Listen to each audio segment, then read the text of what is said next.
오늘은 2026년을 맞아 많은 분들이 궁금해하시는 민생지원금에 대해 정리해서 안내해 드리겠습니다. 최근 뉴스와 온라인에서 2026년 민생지원금 나온다더라. 이번엔 전 국민에게 주는 거 아니냐? 이런 이야기들을 많이 접하셨을 텐데요. 결론부터 말씀드리면 2026년 민생지원금은 전 국민에게 일괄 지급되는 방식이 아닙니다.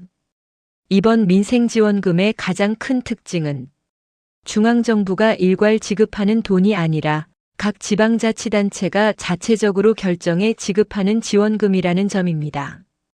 즉, 내가 어디에 살고 있느냐에 따라 받을 수도 있고 받지 못할 수도 있습니다. 같은 시군이라도 옆 동네는 지급하는데 우리 동네는 없는 경우도 충분히 발생할 수 있습니다. 그래서 왜 나는 못 받았냐가 아니라 우리 지역은 지급 대상인지를 직접 확인하는 것이 무엇보다 중요합니다. 2026년 민생지원금에 두 번째 중요한 특징이 있습니다. 이 지원금은 가만히 기다린다고 자동으로 통장에 들어오는 돈이 아닙니다. 대부분의 지역에서 본인이 직접 신청해야만 지급됩니다. 신청하지 않으면 대상자여도 받을 수 없고 신청 기간이 지나면 그대로 소멸되는 경우가 많습니다. 그래서 정보를 알고 있는 분과 모르는 분 사이에 실제 체감 혜택 차이가 크게 벌어지게 됩니다. 그렇다면 2026년 민생지원금은 어떤 형태로 지급될까요? 대부분의 지자체에서는 현금이 아닌 지역화폐, 지역상품권 또는 선불카드 형태로 지급하고 있습니다. 대형마트나 온라인 쇼핑몰에서는 사용이 제한되는 경우가 많고 전통시장, 동네 마트, 지역 소상공인 가게에서만 사용할 수 있도록 설계되어 있습니다. 이는 단순한 지원금을 넘어 지역 경제를 살리기 위한 목적이 함께 담겨 있기 때문입니다. 지급 금액은 지역별로 차이가 크지만 보통 1인당 20만 원에서 60만 원 수준이 가장 많습니다. 일부 지역은 한 번에 지급하지 않고 명절 전후나 가정의 달 등으로 나누어 지급하는 방식도 선택하고 있습니다.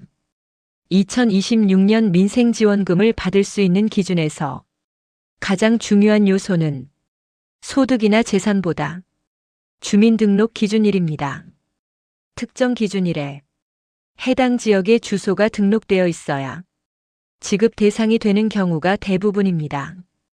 따라서 최근 이사를 하셨거나 전입신고 시점이 애매하다면 반드시 주민센터나 행정복지센터에 직접 확인하시는 것이 안전합니다. 또한 외국인의 경우에도 일부 지역에서는 결혼 이민자나 영주권자를 지급 대상에 포함하는 사례도 있습니다.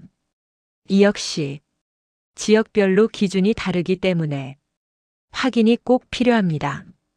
신청 방법은 대체로 어렵지 않습니다.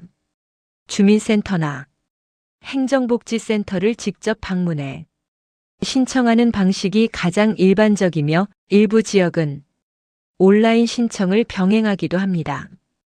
다만 고령자나 정보 취약계층을 위해 마을 단위로 안내 문자나 공문을 보내는 곳도 있지만 이 역시 100% 전달된다고 장담할 수는 없습니다.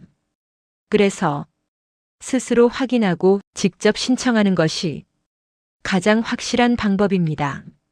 민생지원금은 큰돈처럼 보이지 않을 수도 있지만 설 명절이나 생활비가 빠듯한 시기에 실질적인 도움이 되는 경우가 많습니다. 특히 고정 수입이 줄어든 분들, 자영업자, 중장년층과 어르신들께는 체감 효과가 더 클 수 있습니다.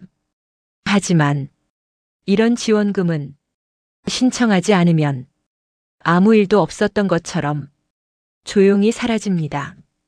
그래서 몰라서 못 받는 지원금이 가장 아까운 돈이라고 말씀드리고 싶습니다. 2026년 민생지원금은 앞으로도 지역별로 추가 발표가 계속 이어질 가능성이 큽니다. 황금복지TV는 새롭게 확정되는 지역과 지급 일정, 신청 방법을 가장 빠르고 이해하기 쉽게 정리해 드리겠습니다. 오늘 이 영상이 조금이라도 도움이 되셨다면 주변 분들께도 이 정보를 꼭 나눠주세요.